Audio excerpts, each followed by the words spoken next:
Olá, seja bem-vindo a mais um episódio do nosso podcast da Atlas Educacional, falando em saúde. Para quem ainda não me conhece, eu sou Maristela, sou enfermeira, trabalho hoje atualmente como coordenadora da Atlas Educacional. E aqui do meu lado, para compor a mesa, nós temos a doutora Márcia. Tudo bem, Márcia? Tudo bem, Maristela, com você? Bem, graças a Deus. Bom, como diz a Maristela, para quem não me conhece, eu sou a doutora Márcia Junqueira, sou médica formada há 13 anos e atuo na área de urgência e emergência praticamente desde que eu me formei. E hoje, falando em urgência e emergência, a gente vai conversar aqui com uma entrevistada muito especial, é a Jéssica. A Jéssica é uma fisioterapeuta com atuação em urgência e emergência. Tudo bem, Jéssica, com você? Tudo bem com vocês, muito obrigada aí pelo convite. É um prazer estar aqui com vocês. A gente que agradece por ter aceito o nosso convite. A Jéssica que hoje está cursando medicina. Isso, mais esse desafio.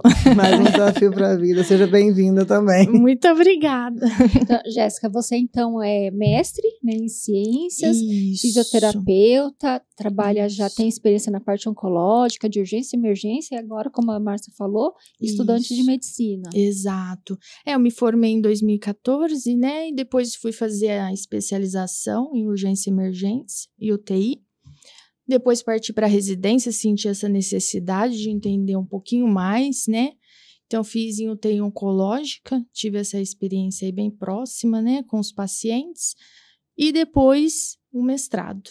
E trabalhei com aneurisma de aorta abdominal, para entender também um pouco mais da atuação do fisioterapeuta nessa área. Então, agora... Interessante. Muito interessante. E agora medicina, um outro desafio. Mais um desafio, Mais né? um desafio. Então, para a gente começar, me fala um pouquinho qual o papel do fisioterapeuta pensando nessa parte dentro da UTI e na parte oncológica. Certo. Eu digo muito para as pessoas, né, que a atuação do fisioterapeuta ele começa antes mesmo do paciente chegar na UTI. Porque hoje não, né? Há um tempo atrás nós pensávamos que o fisioterapeuta em ambiente hospitalar era somente a parte respiratória. Então, hoje, quando nós vamos captar esse paciente na UTI, nós precisamos entender não somente a parte respiratória, e entender também o que nós vamos agregar de mobilidade a esse paciente, prevenção. Então, às vezes, alguns pensam que não dá para trabalhar com prevenção em UTI, dá. E a atuação do fisioterapeuta é primordial, seja para melhorar a parte ventilatória, ajudar a expectativa de vida, colocar esse paciente para fazer um exercício. Melhora da sobrevida que a gente tecnicamente usa, né? O paciente tem uma sobrevida de conseguir deambular, conseguir ter cuidados ali na casa. A gente sempre orienta os pacientes idosos a retirar tapete, retirar obstáculos. Exato. Então, desde dessa abordagem inicial já entra a atuação do fisioterapeuta. Exatamente. Eu tinha até um professor na minha residência em UTI, muitos pensavam, ele está entubado, não posso fazer nada de fisioterapia. Não. Se o que levou ele à internação foi a parte respiratória, mas ele ainda consegue movimentar os braços, andar, por que não deambular com esse paciente mesmo em ventilação mecânica? Então, nós fazíamos muito isso. É claro que tem todo um treinamento da equipe. Porque deambular com paciente de ventilação mecânica... Exato. Tinha todo um treinamento da equipe, a experiência também. E nós colocávamos esse paciente para deambular em ventilação mecânica. E a gente tem vários vídeos na internet mostrando, né, esse serviço. Exatamente. E é muito bom. Isso na pandemia... Exato. Deve ter sido amplamente usado. Amplamente utilizado. Vamos pensando primeiro na parte da urgência e emergência, daquele paciente na UTI. Qual que é o papel do fisioterapeuta naquele caso? É que, assim, existem vários tipos de urgência e emergência, lógico, né? Sim. Mas vamos pensar, então, por exemplo, primeiro nesse caso da urgência respiratória. Qual o papel do fisioterapeuta nesse caso? Quando nós vamos admitir esse paciente, então, nós vamos questionar, né, a equipe que está encaminhando. Há necessidade de uma ventilação mecânica ou não? Mas mesmo antes de saber, nós já deixamos um ventilador mecânico pronto, com parâmetros aí comuns até entender esse paciente, altura, peso, mas deixamos em parâmetros normais, que dá para utilizar em qualquer paciente, e aí vamos receber esse paciente e vamos observar e auxiliar a equipe. Então, esse paciente chegou em uma parada cardiorrespiratória, o fisioterapeuta vai auxiliar na parada cardiorrespiratória, seja no auxílio da ventilação, da intubação, mesmo a ressuscitação. Então, tem vários modos que dá para a gente atuar. Na emergência mesmo, não dá para a gente pensar em exercício. Eu vou chegar a fazer exercício com esse paciente. Não, eu vou pensar o que levou ele àquela emergência. E depois que estabilizamos o quadro, será encaminhado ou não à UTI? E lá na UTI a gente vai continuar estabilizando esse paciente até que os parâmetros estejam ok e pertinentes para realizar um exercício, para retirar ele do leito. A gente fala muito de deambulação, de mobilização precoce, né, hoje em UTI. Sim. Traz muitos benefícios, né, a mobilização precoce, porque a gente sabe que um paciente, um dia de internação, ele já perde muita massa muscular.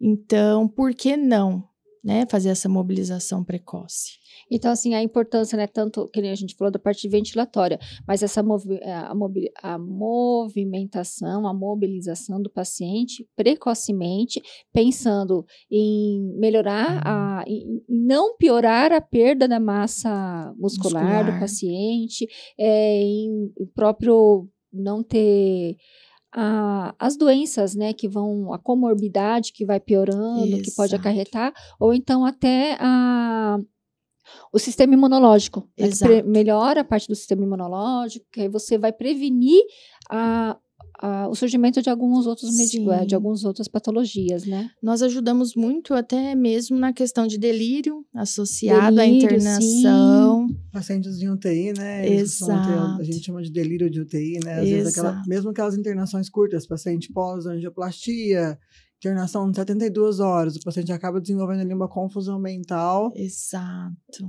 Um período curto, né? Durante a internação na terapia intensiva, mas ele acaba desenvolvendo, né? Sim. E tem que tomar cuidado com queda, com agitação psicomotora, com paciente machucar, cair, enfim, né?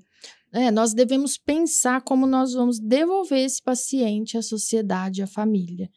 Então, a menor quantidade de sequelas que nós consigamos aí controlar vai ser primordial. Então, se ele era um paciente que deambulava antes da internação, vamos tentar continuar deixando que ele faça a deambulação. Então, vamos fazer o fortalecimento. Hoje, nós utilizamos muito o Motomed, é uma marca, é um aparelho em que o paciente, mesmo na cama, ele consegue fazer bicicleta, que é o cicloergômetro, tanto em braços quanto em pernas, consegue fazer a eletroestimulação, então tudo para prevenir essa perda de massa muscular. E o trabalho em equipe multiprofissional é muito bacana, a gente pode retirar até mesmo esse paciente do ambiente da UTI, levar para ver a luz do sol, ver algum ente querido que não está conseguindo entrar na UTI. Então, nós trabalhamos com toda essa equipe, terapia ocupacional, psicólogos, para auxiliar. A preocupação é melhorar a estadia, digamos assim, do paciente durante a internação hospitalar. Exato. E melhorar a sobrevida do paciente pós-alta, né? Com certeza. Evitar sequelas que possam acarretar aí tanto para o paciente quanto para a família, né? Com certeza. E para isso tudo, o fisioterapeuta ele tem que ser capacitado para reconhecer todas uma possível instabilidade hemodinâmica do paciente, né? Porque fazer essa movimentação no paciente, se ele tiver com alguma disfunção cardíaca, por exemplo, então o fisioterapeuta tem que ter essa visão. Tem que saber. Eu falo que ter feito a residência em UTI me trouxe muito conhecimento, né? Porque a partir do momento que esse paciente está ali usando drogas vasoativas, uma sedação, nós precisamos entender quais drogas vasoativas, quais as dosagens, assim como a sedação é uma sedação leve ou não, que vai prejudicar o entendimento. Você vai conseguir fazer o paciente ter uma expansibilidade torácica adequada, de acordo com o tipo de exercício que você vai... Exato. estimular esse paciente a fazer Exato. comorbidade, se é ventilar volume dependente, se é pressão dependente, se eu lidou muito na urgência, no caso dos DPOCs, pacientes de edema agudo de pulmão. Exato. Pacientes com complicações cardiológicas aí, contração hemodinâmica. Exato. Precisa estar atento a tudo, né? Aos exames de rotina, gasometria. Então, se a gasometria hoje não está muito ok, a minha prioridade será trabalhar essa questão pulmonar. Então, tem que ter um equilíbrio também. Inclusive, mudou os protocolos da CLS, né? Para 2025, já não se baseia mais só na oximetria de pulso, né? Oximetria de dedo que a gente conhece, né? Já se baseia na gasometria para poder diminuir a FI de O2 do paciente que está internado, né? Exato. Prestar muita atenção também às próprias doenças, patologias que esse paciente tem. Alguns pacientes, por exemplo, o DPOC, nós devemos prestar muita atenção. O que eu vejo muito hoje é um excesso de oxigênio para esses pacientes sem necessidade, porque o corpo, o próprio organismo dele já está adaptado a ser mais acidótico. E se eu coloco esse excesso de oxigenação, eu posso piorar o caso. O protocolo, o guideline da ARRA foi dia 10 de dezembro de 2024, né? Exato. Vai ser aplicado a partir de 2025. A gente está esperando a atualização dos livros para a gente atualizar os nossos cursos. Mas eles falam justamente isso daí, né? O paciente que você faz uma hipercapnia nele, ele acaba sendo mais deletéria do que ajudando o paciente propriamente dizendo. Então, se basear na gasometria para diminuir essa FI de O2 desse paciente. Exato. E ver o paciente como um todo, né? Como ele está reagindo ou não, aplicar as escalas de Glasgow, né? Para verificar, ou mesmo as de sedação. Então, priorizar o atendimento, ver o que aquele paciente precisa, porque nós não devemos generalizar todos os casos. Hoje eu vou colocar todos os pacientes para fazer sedestação. Não, cada caso é individual. Um caso individualizado. E você falou, né, a respeito da equipe, como a equipe que trabalha em conjunto com o paciente, né? O paciente não é de um determinado profissional. Exatamente. Ele é da equipe, ele tem que ser tratado um ajudando o outro, né? Exatamente. Eu tive uma experiência muito bacana com essa questão da equipe multiprofissional. Não fazíamos nada no paciente sem que todos soubessem e tivessem dado o aval. Então, a parte de enfermagem, os farmacêuticos, terapia ocupacional, então todos priorizando aí o bem-estar do paciente. E não somente eu pensei em fazer algo, eu vou fazer por conta própria, não. Sempre uma comunicação, e eu acho que é isso que nós devemos progredir aí, né? A gente fala muito nos cursos da comunicação em alça fechada, comunicação em equipe, em time, né? Exato. Sempre que um for fazer alguma coisa, comunicar o que está fazendo, ou falar eu fiz, foi feito tal coisa. Enfim, é importante esse trabalho multidisciplinar, né? Exato. E a gente acaba ficando mais confortável também quando nós sabemos que temos o apoio um do outro. Várias vezes eu identifiquei um paciente em parada e chamei toda a equipe, então é algo assim que nos ajuda, dá aquela base, confiança. A confiança, é isso que eu ia falar, porque se você trabalha em equipe, você conhece todo mundo, você tem mais confiança na sua equipe e você sabe até que ponto que você pode, eu não digo delegar, mas assim, até que ponto um profissional pode executar aquela ação e você desenvolver a sua. Exatamente. Né? E aí você falou, né, então, a respeito de uma parada cardiorrespiratória, que todo profissional da saúde, ele tem que saber lidar com essa situação, saber identificar, saber o que fazer. A gente tem os protocolos, né, não existe só um protocolo no mundo, existem vários protocolos, mas o mais conhecido é o da American Heart, né, e o fisioterapeuta, ele pode participar dessa capacitação, e o que ele vai fazer, qual função ele vai assumir naquele momento. Exato.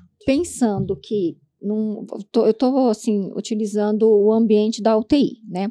Então, eu tenho muitas vezes, um médico responsável por aquele setor, um enfermeiro, vários técnicos de enfermagem, um ou dois fisioterapeutas, Isso. dependendo da quantidade de leitos que a gente tem. Sim. Também, dependendo da quantidade, a gente tem mais do que um enfermeiro, né? Exato. E aí, cada um assume uma função durante uma parada cardiorrespiratória, né? Exato. E o fisioterapeuta, geralmente, ele assume a função da ventilação do paciente. Sim. Mas ele, se a equipe for muito pequena naquele momento, ele também vai assumir outras funções. Talvez a Com compressão certeza. ele vai ter que assumir e ele estar capacitado para assumir aquela função novamente. Exato. É aquela função, né? Exato. Novamente, esse trabalho em equipe, né? E o treinamento. Se a equipe é bem treinada para uma parada cardiorrespiratória, é tudo muito definido e todos sabem, né, o que tem que fazer. E, geralmente, o físio fica responsável nessa questão da ventilação. Então, montar o ventilador, calibrar, verificar se os parâmetros estão ok, auxiliar na intubação, não fazer a intubação, mas auxiliar. Isso. Então, ambusando esse paciente, até auscultando após a intubação para ajudar o médico, para ver se está ok. Então, é bem bacana. E é claro, se há uma deficiência ali no serviço, algumas pessoas faltaram, ele também vai assumir essa questão da compressão e tal. Por isso que a equipe tem que ser muito bem treinada, né? Para assumir também outras áreas que ela está apta quando não tiver alguém. Sim. E lógico que não em uma questão de intubação, nada disso. Cada um também tem as suas Cada um dentro obrigações. Isso, cada um dentro do que a sua categoria permite. Exatamente. Né? Mas um ajudando o outro. Exatamente. E aí, assim, e para o profissional que é recém-formado, que sai da faculdade, porque na faculdade a gente vê um pouquinho de tudo, Sim. né? Aí você fez uma especialização, uma residência, depois você fez um mestrado, né? O que você dá de dica para esse profissional que está se formando agora? Eu vou falar muito da minha experiência, eu acho que acaba sendo bacana para dar esse conselho, né, aos profissionais. Quando eu me formei, eu logo peguei um plantão em UTI e eu me senti um pouco perdida. Eu tinha visto algumas coisas na faculdade, mas aquilo ainda não era completo. Aquela insegurança, né? Aquela insegurança, muitos casos. E foi quando eu decidi fazer uma pós-graduação. Então, acho que investir em estudos e em especializações para esses profissionais que estão se formando é algo primordial. Então, eu fui fazer a especialização, depois prestei a residência. Eu acho que a residência também é algo primordial, porque nos traz muito essa experiência, colocar a mão na massa mesmo, né? Entender os casos. Não que a pós-graduação não traga, mas a residência, pela carga horária ser maior, você está ali 12 horas por dia. A pós-graduação, normalmente, a carga horária maior é de ensino técnico. Técnico não, teórico, né? Teórico, prática exato. é uma vez na semana, ou às vezes uma vez a cada 15 dias. A residência, você está diariamente ali lidando com o paciente na prática, Exato. né? Eu falo que a residência foi um divisor de águas, assim, o que eu sou hoje como fisioterapeuta, eu devo à residência. Atuando diariamente em RCP.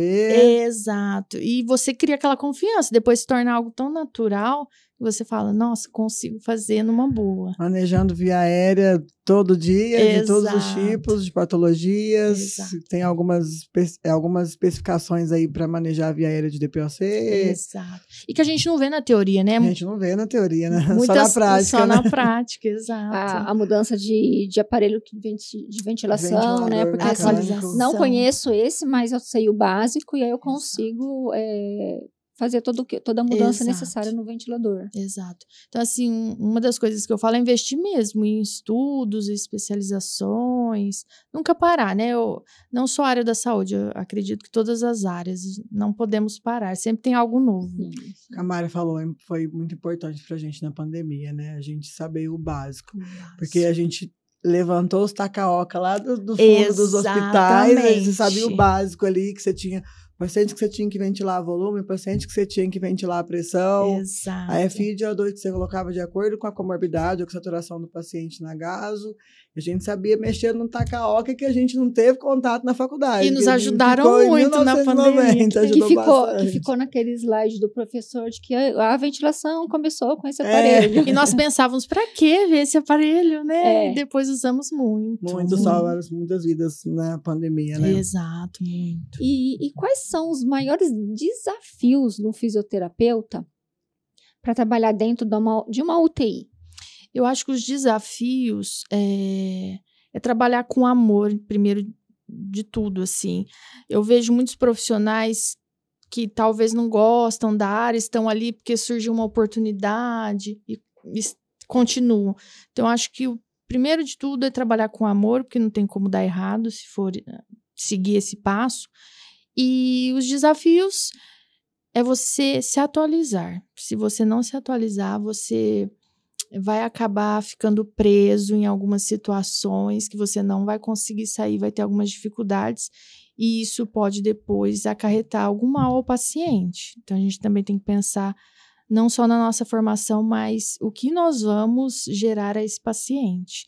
Então, o desafio é esse, é manter os estudos em dia, a comunicação também. Eu vejo que hoje nós precisamos muito dessa comunicação. Acho que a pandemia veio para nos mostrar que um depende do outro mesmo. Então, comunicação em equipe. Olha, eu sei até tal ponto. Daqui para lá você consegue me ajudar? Ser bem claro. Porque no ambiente de emergência não dá para viver de achismos. Uhum. Eu costumo falar isso muito para os alunos, né? Às vezes, para encerrar cursos, enfim, né? Eu costumo falar para os alunos, nunca sintam vergonha de pedir ajuda, né? É melhor pedir ajuda do que se prejudicar a vida de outra pessoa por falta de conhecimento ou responsabilidade, né? Exato. Foi assim, é muito importante essa questão que você falou de trabalhar com amor, né? Principalmente a gente que lidar com o ser humano, né? Exato. Tá ali lidando com o amor da vida de alguém, né? Exato. Então, você tem que realmente amar muito o que você faz. Muito. E eu falo, tendo amor, não tem como dar errado. Em todas as profissões, né? Mas principalmente na área da saúde, né? Que você tá lidando com o amor da vida de alguém, né? A paciência, empatia, eu acho que é primordial. Ô, Jéssica, e o que você fala, assim, de cursos? Como que você pode orientar um fisioterapeuta, como a Mari estava perguntando, né? Recém-formado para se capacitar? Além de procurar uma pós-graduação ou mesmo uma residência que tem mais vivência na prática, assim, você acha que é importante o profissional procurar uma educação continuada? Com certeza, eu acredito que tem que procurar essa educação continuada, talvez até se propor a fazer estágios voluntários. Voluntários. Eu fiz muito estágio voluntário, principalmente meu mestrado. Eu fiz muito na faculdade também. A gente aprende muito e aprende até a ser humilde. Estou aqui para aprender, vocês podem me ensinar?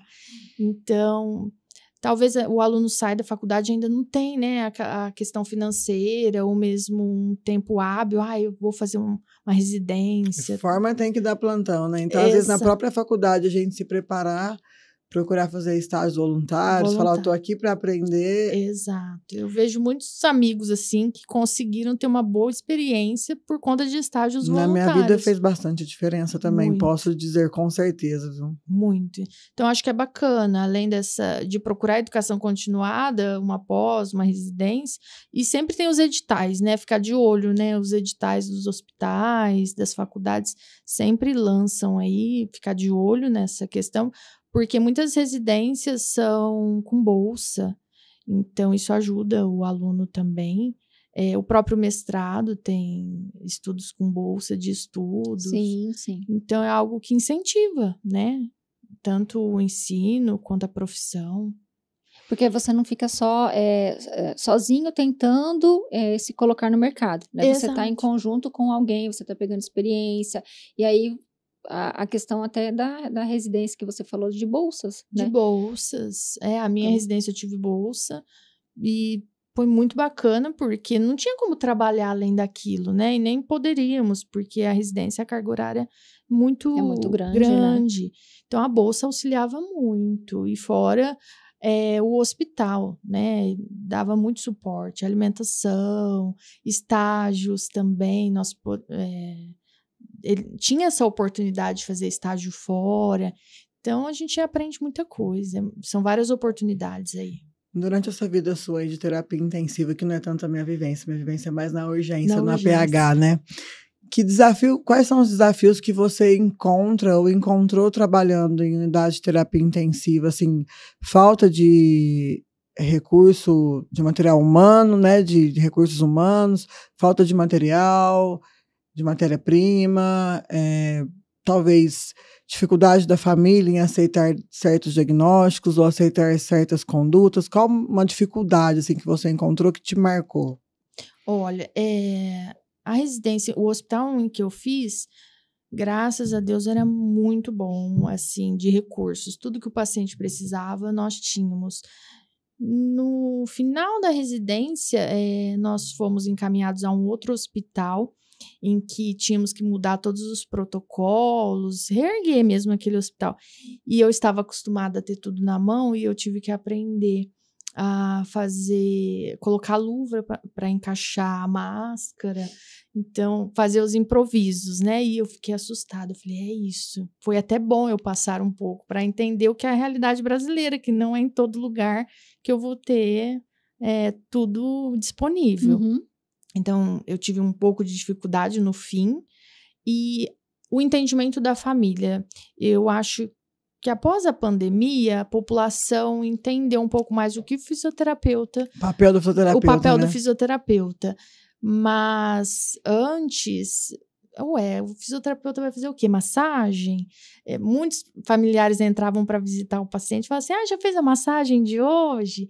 E aí eu gostava muito de explicar, olha, hoje ele deambulou, lógico, não com essas palavras, né? Ele andou, ele sentou, levava ele no ambiente externo, claro, sempre que autorizado. Então, eu acho que disseminar o que o fisioterapeuta faz. A pandemia ajudou, mas eu sinto ainda um grau de resistência. Uma resistência, uma dificuldade da população entender, no geral, o papel do fisioterapeuta numa unidade de terapia intensiva, né? E a importância. Eu falo assim, como médico, enfermeiro, qualquer profissional, fisioterapeuta é tão importante quanto. Tão importante quanto, às vezes, até mais, né? Acho dependendo do caso, né? Questão de manejo de via aérea aí. Exato. Principalmente, né? A gente fala do manejo de via aérea porque a gente, como você diz, né? Lembra de fisioterapeuta, lembra de manejo de via aérea. Exato. Mas acho que, assim, para nós profissionais, né? Médicos, enfermeiros, acho que a maior dificuldade que a gente mais conta com o apoio de vocês é no manejo da via aérea do paciente crítico, né? E, além disso, também tem a parte muscular que você estava comentando, falando no começo, né? Da fisioterapia de reabilitação de movimentação, né? O desmame ventilatório. Desmame ventilatório. Precoce. Porque vemos ainda em muitos hospitais essa demora do desmame. É claro que tem casos e casos, mas a grande parte a gente consegue fazer um desmame precoce. A pandemia levantou-se muito essa questão, né? Sim, muito, muito. Nós vimos o quanto os profissionais estavam despreparados, né? Eu não gosto de generalizar, mas a gente entra novamente naquela questão da atualização, porque vai acabar interferindo na sobrevida do paciente, né? Então, desmamar precocemente a ventilação mecânica. Ofertar O2 só quando necessário. Só quando necessário, era uma briga. A gente vive dizendo isso nos cursos, mas tem aquele famoso o vício do MOV, né? Monitorização, oxigênio e acesso. Mesmo que saturação normal, o pessoal tem o hábito. Colocar um cateterzinho. Ainda mais quando o paciente fala assim, eu fico mais confortável com oxigênio, eu respiro melhor. Saturado 98%. Ou então todo aquele processo, né, de que tá fazendo um desmame ventilatório no paciente para ele não ir para casa com oxigênio. Isso. E aí acaba que sem uma comunicação efetiva da equipe, pela necessidade que o paciente fala assim, não consigo dormir direito. Aí aumenta um pouquinho a oferta de oxigênio à noite e aí todo o trabalho que tinha sido feito durante um dia inteiro tem que novamente ser feito. Uma das coisas que eu gosto de fazer muito é essa orientação quando o paciente vai de alta. Acho que o físio também é bacana, essa questão hospitalar. Eu sentava com a família, com o paciente, explicava como poderia ser em casa, os fatores que poderiam acontecer para eles entenderem, porque se a família não tem a informação, o máximo que ela pode fazer, se o paciente está falando eu fico mais confortável com mais oxigênio, ela vai lá e vai aumentar. Vai aumentar mesmo, porque ele não tem conhecimento, né? Até quanto o catéter consegue ofertar. O paciente é O2 dependente, às vezes, em casa, né? Faz uso de oxigenoterapia domiciliar e a família vai aumentando. não sabe, às vezes é até prejudicial, né? Como a gente estava falando, né? Então, eu gosto muito de orientar a família e também fazer um encaminhamento para o fisioterapeuta que vai atender esse paciente depois. Porque é o fisioterapeuta hospitalar e depois o fisioterapeuta que vai atender ele no domicílio, ou então no atendimento de primeiro, numa clínica, né? Sim. E aí, assim, a gente consegue até entrar na sua especialização também, né? Que é da parte oncológica, que tem muito a ver com isso, né? O paciente que ele fica internado por alguma necessidade e depois ele vai para casa e ter essa orientação, você passar qual que vai ser, como que vai ser o futuro desse paciente para a família já estar ciente e não sofrer quando acontecer alguma coisa. Exato. Saber lidar com as intercorrências, para quem ligar, ou o que fazer até chegar uma ajuda. E eu falo que não é só o físio. Eu acredito que toda a equipe tem que manter esse familiar, esse paciente muito bem informado. Orientar quando ligar para o físio, quando ligar para o médico, quando ligar para o enfermeiro, quando ligar para o técnico. Fazer um estudo até socioeconômico desse paciente. Sim. As assistentes sociais nos auxiliam muito, né? Às vezes é um paciente que não vai ter ninguém para cuidar. E aí, o que nós vamos fazer? Como nós podemos ajudar?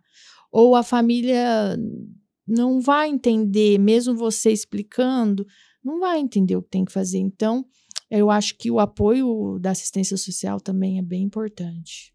E aí você falou, né, do assistente social, me veio na mente agora o paciente que recebe alta, que tem uma lesão, que precisa fazer todo um curativo em casa, e aí você passa, olha, essa cobertura é indicada, mas o paciente não tem um suporte social, né, para poder fazer a aquisição dessa cobertura. Isso.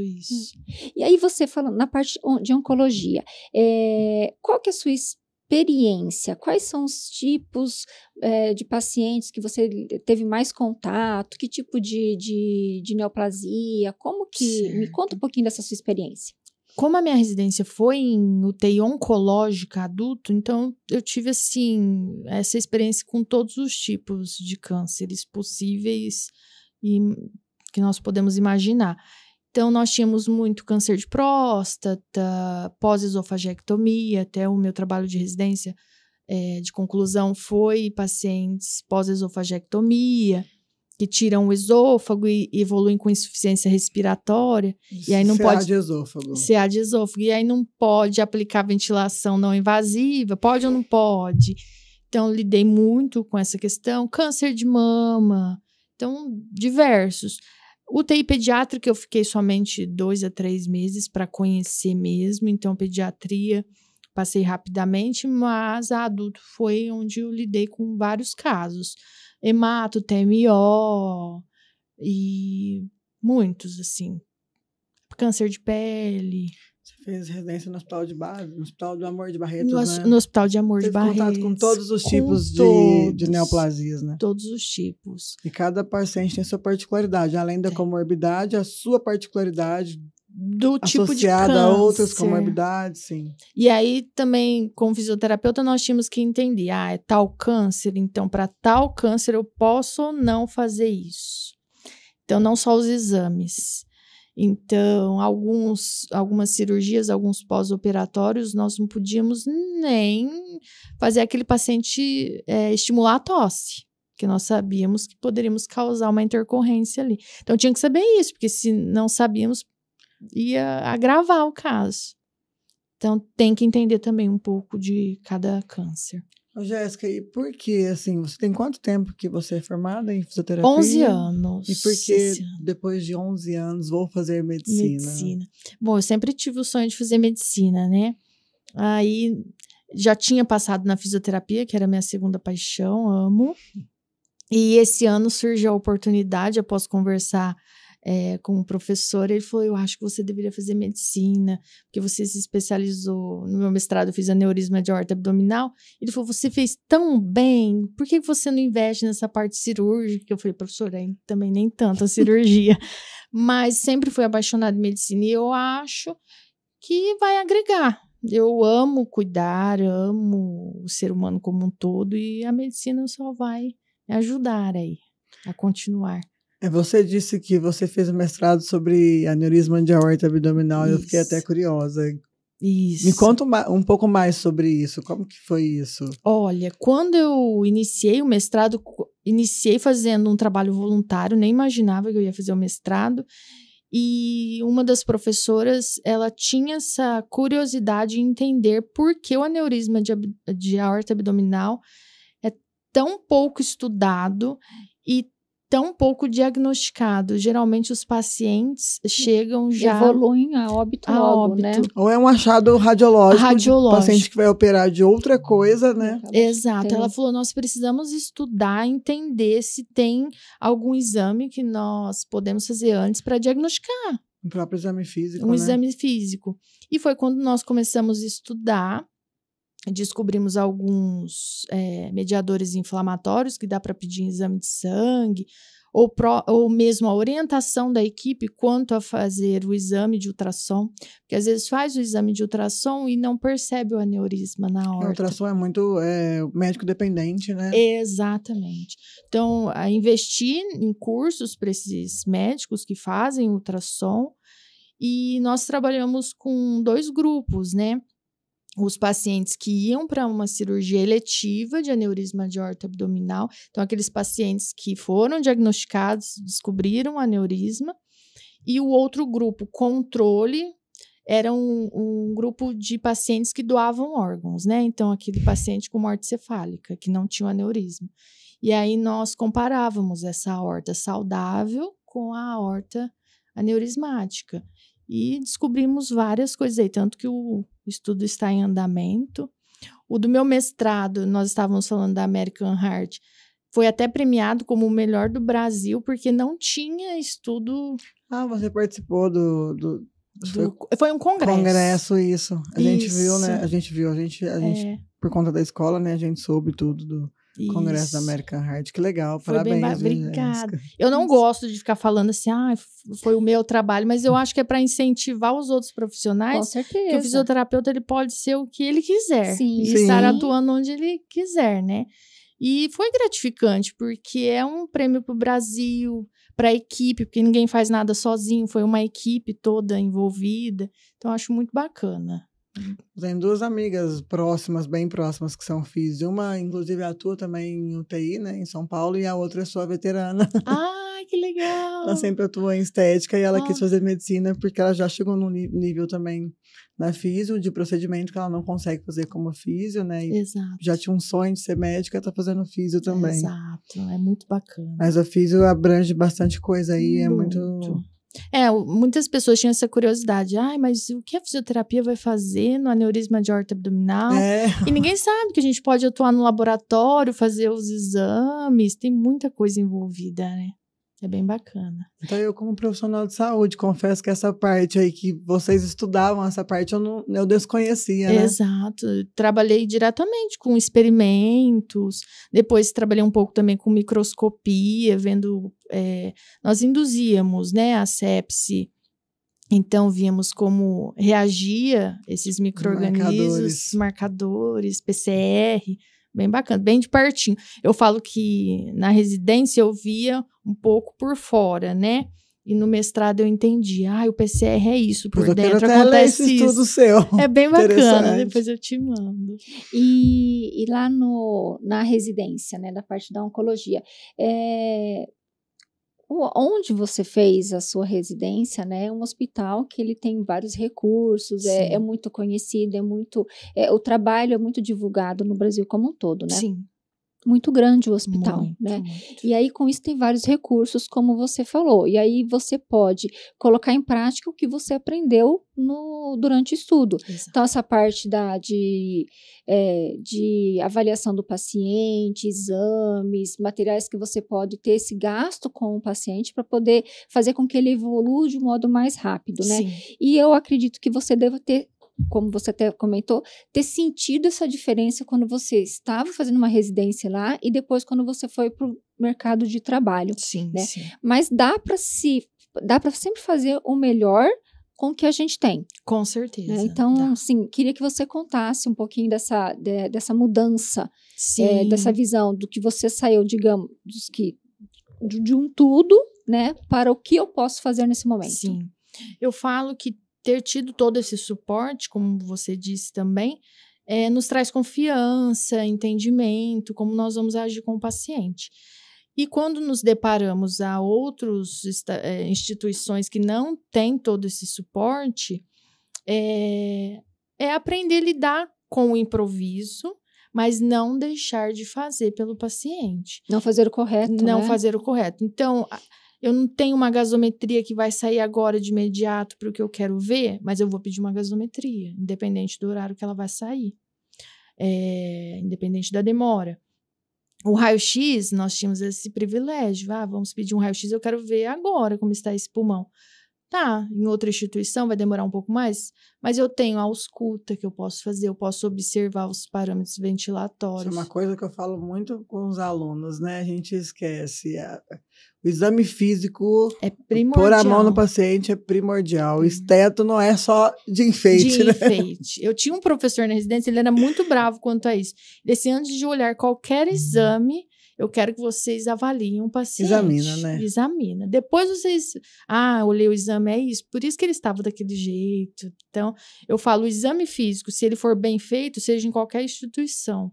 A que tem mais suporte e a que não tem. Dá para fazer bem feito. Uma ausculta cardíaca, uma ausculta respiratória, você diagnostica grande parte das coisas, principalmente as causas de parada cardiorrespiratória, né? Exato. Tive até uma aula semana passada na faculdade e a professora comentava isso. O excesso de exames que nós pedimos hoje, sendo que dava para ter feito uma anamnese descoberta ali na hora. E aí, no atraso do paciente, no atraso do diagnóstico, prognóstico desse paciente. O início da conduta inicial, né? A conduta inicial. A mim que trabalho com urgência, isso é primordial, excepcional. Não tem nem até aguardar laboratoriais, ficar pronto, paciente com dor torácica, enfim, não dá. Tem que iniciar o tratamento imediato. Eu falo que é algo automático, né? A nossa cabeça tem que olhar para aquele paciente e falar assim, não, ele tem isso, ou ele pode ter isso. Então, já vou fazer as medidas que tem que... E ele pode ter isso, mas não deixar de pensar em algumas outras causas, né? Porque se você só ficar assim, não, ele pode, só focar naquilo, você esquece alguma outra patologia que não tinha sido diagnosticada. Diagnóstico diferencial. O mestrado dela foi sobre aneurisma de aorta abdominal. Olhar o paciente diferencial, como um todo. No meu mestrado eu vi muito o aneurisma envolvido com as questões hereditárias, estilos de vida. Então, Síndrome de Marfan, exato. Pacientes, a maior parte homens, acima de 65 anos. Até então, nós não tínhamos uma certeza, né, se era ou não. E ali nós tivemos bem claro que a maior parte era em homens. Grande maioria de aneurisma de aorta abdominal, então, é em homens maior que 65 anos. Exatamente. Jéssica, assim, pra gente finalizar, né, uma mensagem para você deixar... Você já falou bastante, a gente já falou bastante, mas assim, uma frase, não sei, que te marcasse, para você falar sobre a importância do fisioterapeuta na unidade de terapia intensiva, numa RCP. Como eu disse também anteriormente, que nós, como fisioterapeutas, saibamos lidar com o ser humano, olhar ele como um todo, ter empatia, investir em nós, mas para que esse investimento passe à frente, não fique também acumulado, né? Então, eu falo, invistam em conhecimento, invistam em ser mais humanos, não fazer tudo no automático, que possamos difundir aí a profissão e conseguir ampliar cada dia mais. Muito bem. Jéssica, agradeço a muito participação, obrigada. Foi uma conversa muito gostosa. Obrigada. Eu, assim, cada vez mais eu fico apaixonada pela fisioterapia. Eu falo assim, eu sou enfermeira, mas eu sempre tive uns fisioterapeutas que sempre foram meus amigos do lado, agradeço bastante isso, e eu fico muito feliz que a fisioterapia tenha ampliando cada vez mais, conseguindo mais campo de trabalho. Durante a pandemia, né, vocês foram autorizados a conduzir parada, a ser instrutor de ACLS, a se profissionalizar, a atender paradas cardiorrespiratórias, sem um médico estar ali à beira-leito para poder orientar, vocês podem ser líderes de equipe, né, de instrução de ACLS. Foi muito importante também esse avanço, assim, essa conhecimento que a pandemia deu para os fisioterapeutas, né? Tipo, mostrou para a população em geral como é importante a atuação do fisioterapeuta, principalmente no paciente numa parada cardiorrespiratória, né? Reconhecer mesmo o trabalho, né? Eu falo, a força que a fisioterapia tem é imensa, basta querer e a população entender da nossa função aí. E como você disse, né? Não aprender para si só, né? Exato. É multiplicação continuada, principalmente nas RCPs, nas ressuscitações cardiopulmonares da vida. E a gente sempre que está atuando na área, nas salas de urgência e emergência, nos APHs móveis, a gente vê bastante erro até de vício, por pessoas que desconhecem as atualizações de protocolo, então sempre está multiplicando o conhecimento, né? Muito, muito. E estar aberto a querer também aprender, né? Porque às vezes a gente vai ensinar um profissional e fala, não, eu não aprendi dessa forma, não quero. Síndrome de Gabriela. Eu nasci assim, eu vivi assim, vou ser sempre assim, vou morrer assim. A mente aberta. Eu queria agradecer a sua participação Muito aqui no nosso podcast. Eu Foi, que assim, agradeço. um prazer imenso. Muito obrigada, eu que agradeço. Passar a palavra para a Maristela agora concluir. E de verdade, obrigado mesmo. Muito obrigada, meninas. É um Obrigada, prazer. Márcia, pela participação mais uma Obrigada vez. a você, Obrigada Mari. novamente, Jéssica.